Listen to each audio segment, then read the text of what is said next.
చేశానంటే ఒకసారి నెల్లూరులో నేను విఆర్ కాలేజ్ చదువుతా, నేను చాలా మందికి చెప్పలేదు, విద్యార్థులకు చెప్తాను. నాకు సోషల్ ఎగ్జామ్ ఏదో ఉండింది.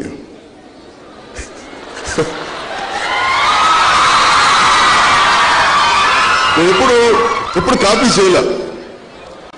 సో నాకేంటంటే నేను కొంచెం నిర్లక్ష్యం చేశాను, మామూలు చేస్తానేమో. పైగా నాకేంటి మ్యాథమెటిక్స్, ఎకనామిక్స్, కామర్స్. ఎకనామిక్స్ ఎగ్జామ్కి ఏం చేశానంటే కొన్ని ఆ మాల్తో స్త్రీ పాపులేషన్ ఇవన్నీ కొన్ని మనకి టెస్ట్ పేపర్స్ ఉంటాయి. చిన్నప్పుడు నేను ఇంటర్ చదువుకునేటప్పుడు విక్రమ్ టెస్ట్ గైడ్స్ ఉండే.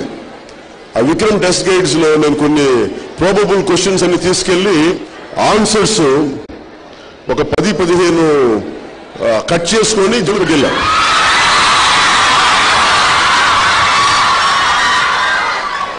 జేబులో పెట్టుకెళ్ళి వచ్చినాయి 2-3 ఆన్సర్స్ వచ్చినాయి, క్వశ్చన్స్ వచ్చాయి. నేను అనుకున్నాను, భయం వచ్చేసింది, చెమట పట్టేస్తుంది, నుదురంతా చేతులు ఉనిగిపోతా ఉన్నాయి. అప్పటికి మహాత్మా గాంధీది సత్యశోధన అనే పుస్తకం చదివాను, ఎక్స్పెరిమెంట్స్ ట్రూత్ అని. ఆయనేమో ఆరాధిస్తాం, ఆయనేమో మనం అడోర్ చేస్తాం. మరి ఆయన అడోర్ చేస్తాను, ఆయన చేసిన నేనేంటి కాపీ చేస్తాను, పాప ఆయన చదువుకోవట్లేదు చెప్పి కాపీ కొట్టడం తప్పని ఆయన ఎగ్జామ్స్ మానేశారు. సో నాకేమనిపించిందంటే ఆ రోజున ఒకటి పాస్ అయ్యి నేను కష్టపడి ఇన్విజిలేటర్ చూడకుండా కాపీ చేస్తే అది నా జ్ఞానం అవుద్దా, పాస్ అవ్వచ్చేమో. నేను ఆ రోజు తీసుకున్న నిర్ణయం నా జీవితాన్ని మలుపు తిప్పేసి. ఎందుకంటే గాంధీ గారితో చదువు రాకపోయినా పర్లేదు కానీ నేనైతే కాపీ కొట్టి ఇలాంటి అక్రమంగా నేను చేయనని చెప్పి ఆపేశాను. ఎంత ఆనందం కలిగిందంటే అక్కడ బాత్రూమ్కి వెళ్ళి మొత్తం పేపర్స్ అన్ని తీసుకెళ్లి కిటికీలోంచి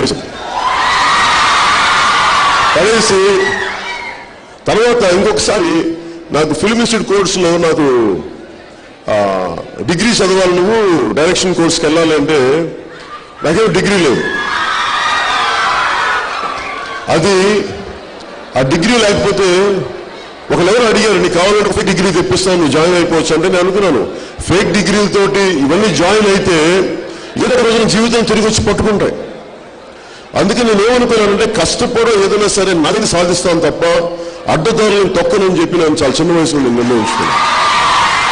అందుకే నాకు ఆశలు లేవు, కోరికలు లేవు. ఎందుకంటే ధర్మ మార్గంలో నడవటం, సత్యమైన మార్గంలో నడవటం చాలా కష్టమైంది. అడ్డదారులు తొక్కేసి అడ్డదారు 1000 కోట్లు సంపాదిస్తే ఏమవుతారు, కొన్ని సంవత్సరాల తర్వాత జైలుకి వెళ్తారు, అంతే. అది నుంచి